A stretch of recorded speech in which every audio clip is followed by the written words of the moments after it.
Hello everybody, here Rene from Spain, and I want to talk about these two outstanding albums by Kansas from the 80s.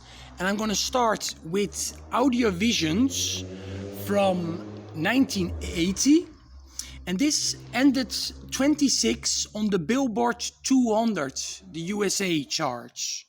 And this was the 7th studio album, and it produced two singles. One was Hold On, and that entered the top 40, and Got to Rock On, that ended in the top 100.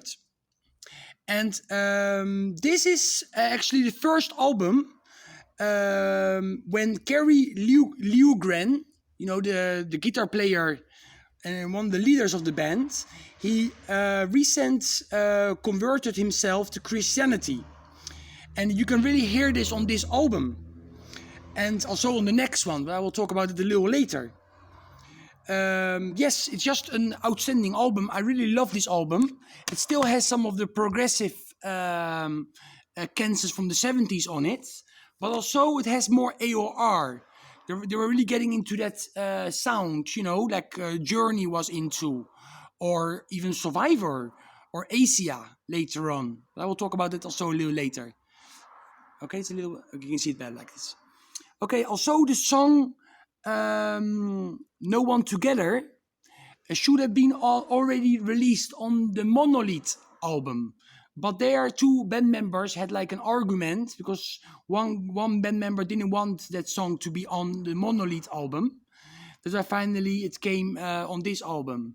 And it is also the last album released by the original lineup of Kansas. Of course, it started already in the 70s. I mean, you all know this band for sure. Okay, let's go to the next one. Vino Confessions. And this was released in 1982.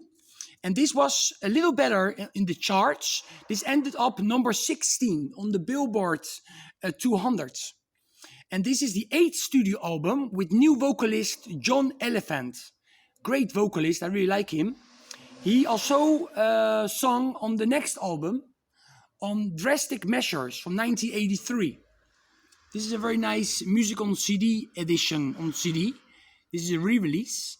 And of course, this is the original tape from 1982.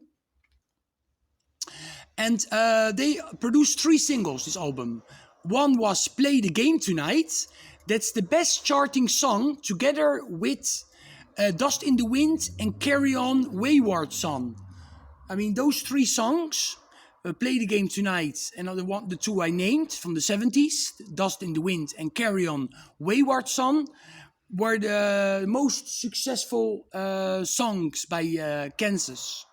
And also they released Right Away like a single and Chasing Shadows. And this is a pure Christian hard rock album, really. And this became even number 1 on the Contemporary Christian Music, the CCM 1982 end list. It was the number 1 CCM, album for 1982. The Contemporary Christian Music, list. And this is really an outstanding album if you like Foreigner or Asia. It's great. Here you got a little bit description of the album. You know, it's really a nice edition. I'm not going to open it now. It's just, it's closed, but I can open it anytime. But, it's just like this. And this is the tape version. Okay, but now I'm going to say a little bit which one is my favorite. This one, Audio Visions, this is actually a Dutch tape. I have this for many, many, many, many years. And these have a promo stamp on it that said, niet voor de verkoop, not to sell. And also the stamp also is on here too. You can hardly see it. It's also on the tape. This was for me my favorite Kansas album for many years.